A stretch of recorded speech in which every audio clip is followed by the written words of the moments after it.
டேய், இந்த தடவை நான் அப்படியெல்லாம் ஏமாந்துட மாட்டேன். ஆமா, ஆண்டோட பேங்க் பேலன்ஸ செக் பண்ணிட்டு தான் மேரேஜுக்கே ஓகே சொல்வாங்க. இல்ல ஆண்டி? விஜயா உட்கார். ஒரு தடவை பணக்கார வீட்டு நீ கெடுத்துறாரு. நான் எதுக்குங்க அப்படி பண்ண போறேன்? அவன் வாழ்க்கை நல்லா பணம் முக்கியம்னா இதோ இவன் சொன்ன மாதிரி அந்த மனநல சரியில்லாத பொண்ணே சரின்னு சொல்லிருப்பேனே. மனோஜுக்கு ஏத்த மாதிரி அவனுக்கு பிடிச்ச பொண்ணாதான். அண்ணாமல வாப்பா பர்சு. வாங்க அங்கிள். நல்லா இருக்கு. மீனா, உன் வியாபாரம் எல்லாம் எப்படி போயிட்டு இருக்கு? நல்லா போயிட்டு இருக்கு அங்கிள். நீங்க பேசிட்டு வெளியே எல்லாரும் வெளியே போயிட்டாங்க. பேசறதுக்கு ஆள் இல்ல. காலையில ஒரு கல்யாணத்துக்கு போயிருந்தோம். எங்க பார்த்தாலும் கல்யாணமா இருக்குது. அண்ணாமல, உங்ககிட்ட ஒரு விஷயம் சொல்லணும். அதான் வந்தேன். சொல்லுங்க. சுந்தரம் என்ன மறக்கக்கூடிய ஃப்ரெண்டா? நல்லா எனக்கு தெரியும். அவன் பேர் நம்ம 2 பேரும் போயிட்டு வந்துருவோமா? பரவாயில்லையே, சுந்தரமும் கொடுத்து வச்சிருக்கு. பசங்க கல்யாணம், பேரன் பேத்தி எல்லாமே பார்த்துட்டான்.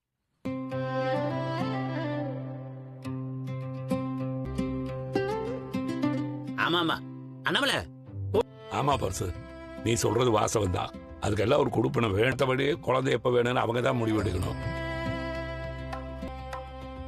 பசங்களா, இன்னும் எவ்வளவு நாள் தான் தள்ளி போட்டுக்கிட்டே போவீங்க? 3 பசங்க இருக்கீங்க. அதுல 2 பேர் ஜோடியா இருக்கீங்க. சீக்கிரமா ஒரு பேரன் நடக்கும் மாமா. என்னப்பா? முதல்ல ஏன் பிள்ளைக்கு கல்யாணம் நடக்கட்டும். பணம் கல்யாணம் ஆனவங்க வெயிட் பண்ண முடியுமாமா? அப்படி பார்த்தா முத்துவுக்கு தான் முதல்ல கல்யாணம் ஆச்சு. அதுபடி நடக்கட்டும்.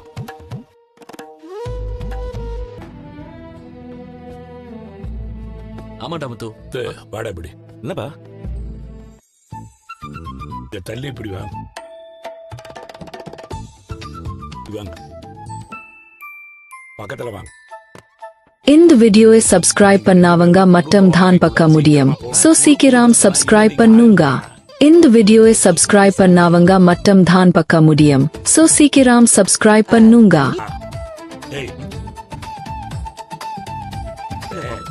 உங்களுக்குன்னு ஒரு குடும்பம் வேணும் இல்லடா, அதுக்கு தான் சொல்றேன். நம்ம எல்லாரும் குழந்தை கூட்டி பிறக்க வேண்டாமா? குழந்தை பிறந்து அந்த குழந்தைகளை படிக்க வச்சு பெரிய ஆளாக்கணும். அதுக்கப்புறம் அவங்களுக்கு கல்யாணம் வந்துருமாப்பா? ஆமாடா, அப்பா நம்ம 3 பேரும் இதெல்லாம் பண்ணி தாண்டா ஆளாக்கி இருக்கிறாரு. அதுவும் கரெக்ட் தான் பா. எங்க வாழ்க்கையே இந்த மாதிரி நிறைய கமிட்மெண்ட்ஸ் இருக்குப்பா. ஆமாப்பா, நானும் சொந்தமா ரெஸ்டாரண்ட் ஆக்குறதுங்கிறது ஒரு வரம். அந்த வரம் கிடைக்கும் போதே ஏத்துக்கணுமே தவிர அப்புறம் குழந்தை பெற்றுக்கணுங்கிறது தப்புடா.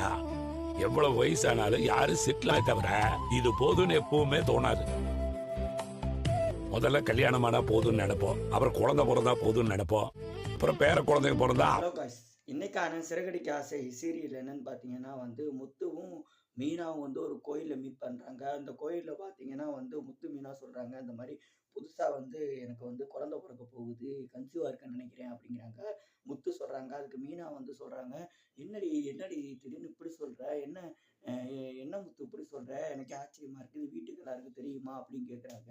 அதுக்கு மீனாட்ட சொல்கிறாங்க, ஐயோ மீனா, நம்ம கல்யாணம் ஆயிடுச்சு, எனக்கு கல்யாணம் கன்சீவ் ஆகுறது, இதில் வந்து நீ ஏன் பதட்டமா சொல்ற, இது வந்து நல்ல விஷயம் தானே, இதுல வந்து தப்பா நினைக்கிறதுக்கு என்ன இருக்குன்னு சொல்லிட்டு முத்து வந்து மீனா கிட்ட சொல்றாங்க. மீனா வந்து காமெடியா, ஆமால பத்தியா, நம்ம இந்த கோயிலுக்கு வந்தது, கோயிலுக்கு வந்த ஒரு நல்ல விஷயம் பத்தியா, உனக்கு வந்து கன்சீவ் ஆயிருக்க, டெய்லி இந்த மாதிரி கோயிலுக்கு வா, நல்லது நடக்கும்னு சொல்லிட்டு முத்து மீனாவும் வந்து நல்லா சந்தோஷமா பேசிக்கிட்டு இருக்காங்க. அதுல வந்து யதார்த்தமா பாத்தீங்கன்னா வந்து முத்துவோட அண்ணி மீனாட்சி வந்துடுறாங்க. மீனாட்சி வந்து பார்த்துட்டு, என்ன நீங்க தெரியும் இந்த கோயிலுக்கு சொல்லாமலாம் விட்டுட்டு வந்திருக்கீங்க, கடையில் வந்து அரிசி ஜாமான்லாம் பார்க்குறது யார் இருக்கா, ஏன் இப்படி பண்ணுறீங்க அப்படின்னு சொல்லிட்டு அவங்க வந்து காமெடியாக கேட்குறாங்க. அப்புறம் பாண்டிய ஸ்டோர்லேருந்து பார்த்தீங்கன்னா வந்து மீனாட்சி வராங்க. மீனாட்சி வந்து என்ன இந்த மாதிரி நம்ம ஸ்டோரில் வந்து அரிசி பருப்பு எல்லாமே இருக்குது, கடையில் பார்த்து காலையில் நீங்கள் யாருமே போகிறது இல்லையா, போயிட்டு பார்க்குறது இல்லையா, ஏன் அப்படி பண்ணுறீங்க, கடையில் ஆள் இல்லாமல் அவர் ஒரு ஆள் என்ன பண்ணுவார் அப்படின்னு சொல்லிட்டு வாக்குவாதம் பண்ணுறாங்க. அதுக்கு சொல்கிறாங்க முத்து வந்து, நான் முத்து மீனாட்சி என்ன சொல்கிறாங்கன்னா வந்து, நாங்கள் வந்து எப்போ பார்த்தாலும் கடையில் தான் இருக்கோம், ஸோ இன்னைக்கு ஒரு நாள் கோயிலுக்கு வரணும் ஆசைப்பட்டோம்,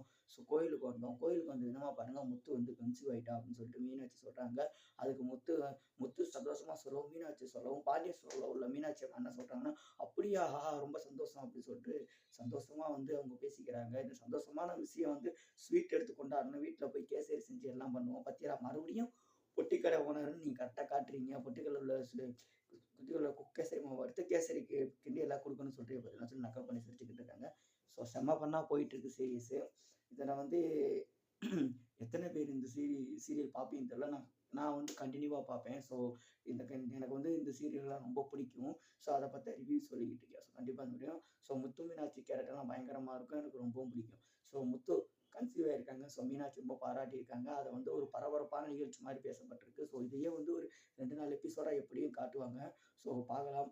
ஸோ முத்து மீனாட்சி இந்த மாதிரி கதை நல்லா ஓடிக்கிட்டு இருக்கு. ஸோ சிறகடிக்க ஆசைகள் வந்து கொஞ்ச நாளாக வந்து எப்படி சொல்கிறது, சீரியல் வந்து முடிய போகுதுன்னு ஒரு பரபரப்பான இஷ்யூ ஒன்று ஓடிக்கிட்டு இருக்கு. ஸோ கண்டிப்பாக முடிய போகுதுன்னு நானும் சொல்லுவேன். ஸோ அதுக்காக தான் முத்து மீனாட்சி கன்சீவ் ஆகிற விஷயம்லாம் கொண்டு வராங்க.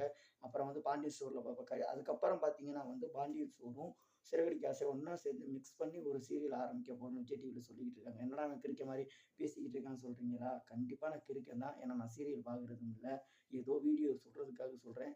இதையும் உட்காந்து நீங்கள் மெனக்கட்டு பார்ப்பீங்க பார்த்தீங்களா?